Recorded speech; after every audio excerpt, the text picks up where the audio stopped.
Hello, आवाज तर द्या ना. हॅलो हॅलो, जय शिवराय. सर्वप्रथम उपस्थित सर्वांना मी भक्ती खर्डे नमस्कार करते.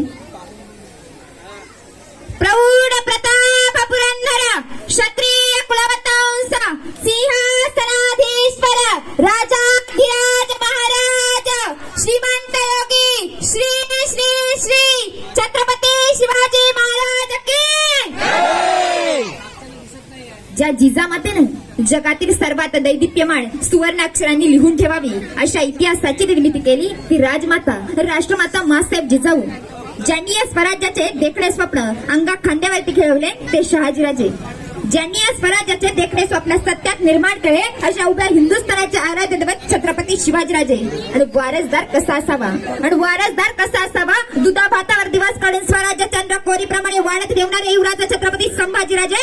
आणि आपल्या प्रत्येक किल्ल्यावर अभिमानाने भगवा झेंडा फडकवणाऱ्या मर्द मावळ्यांना माझा मानाचा मुजरा. शिवजन्मापूर्वी या महाराष्ट्राची परिस्थिती काय आहे दादा? फक्त 10 मिनिटं बोलायचंय.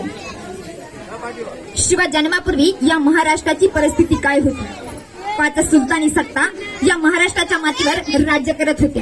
त्यांच्यात नेहमी लढाया व्हायच्या आणि यातच महाराष्ट्राचे मोठे नुकसान व्हायचे. यातच मराठा सैन्य नाहक मारले जायचे.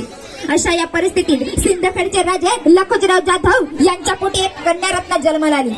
कन्या म्हणजे दुर्गा भवानी रणचंडी तशी जिजाऊ. आणि त्यांचे तोडीस तोड असणारे निजामशाहीचे थोर सरदार माळोजीराजे भोसले यांचे सुपुत्र शहाजीराजे भोसले यांच्याशी झाले. काही दिवस निघून गेले. शहाजीराजे भोसले व त्यांचे सहकारी आणि दत्ताजी जाधव व त्यांचे सहकारी सगळे कर्नाटकाच्या मोहिमेवर निघाले. यातच एका खंडाळे सरदाराचा हत्ती बेफाम झाला. हत्तीला शांत करण्यासाठी 2 तुकड्या निर्माण झाल्या. एक होती जाधवांची तर दुसरी होती भोसल्यांची. जाधवांच्या तुकडीचे नेते होते दत्ताजी जाधव तर भोसल्यांच्या तुकडीचे नेते होते संभाजी भोसले.